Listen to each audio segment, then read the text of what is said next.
Benedict, City Councillor, Ward 21. City Council in the next couple of months is going to be dealing with a very important issue, and it is third-party advertising billboards.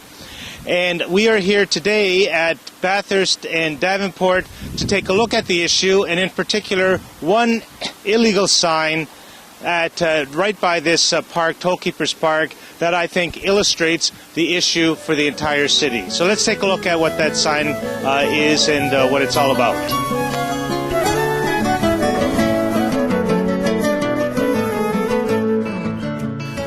So over the past several years, I can say that residents in the City of Toronto have approached me regularly with the sheer volume of third-party advertising that now exists in the city. Residents are saying enough already, that we need to find a way to control this.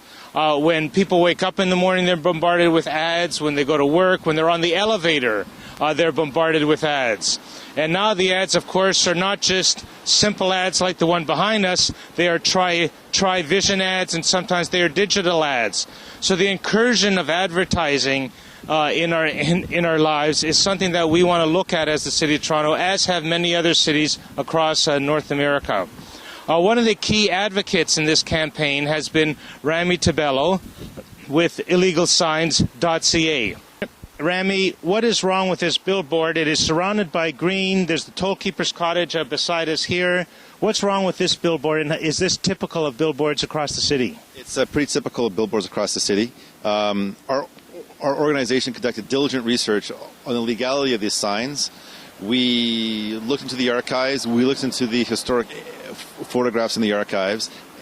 And we determined that when this sign was built, this was a residential zone, and billboards were prohibited in residential zones. And although the permit records in the city's files are sometimes missing, sometimes not complete, we can rely upon the historic photographs that the city has in the archives to do research on these signs. So you're saying that this particular billboard, and I've lived in this community all my life, I cannot remember a time when there was not a billboard here. You're saying that this sign has been illegal for over 50 years. Since 1954, when it was built, this was we looked through the zoning bylaw, which was in force then.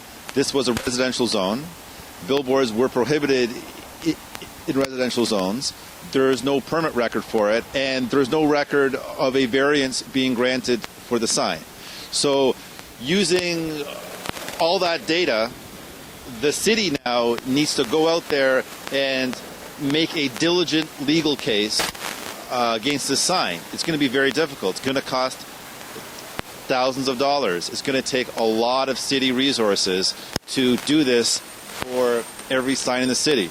Are you saying that this sign is atypical, or are there a lot of examples like this? There's tons of examples like this where you have a billboard company claiming that this sign is legal just because it's so old. The City of Toronto has not been adequately regulating billboards for a very, very long time. I have signs that are brand new. They're not legal. I have signs they're 10, 15, 20, 30 years old. They're not legal. It's a situation that has been going on for decades, and it just kept accumulating and until someone had to step in. And so the city has never really prosecuted signs that are over 5, 6 years old because it was just too much work for them. It wasn't the city's priority, and the city didn't have the resources.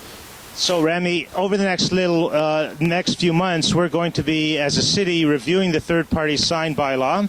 What should the city be doing from your point of view? Well, the city should be doing what it's planning on doing, and that's they're planning on imposing a charge on billboards called the third-party sign charge.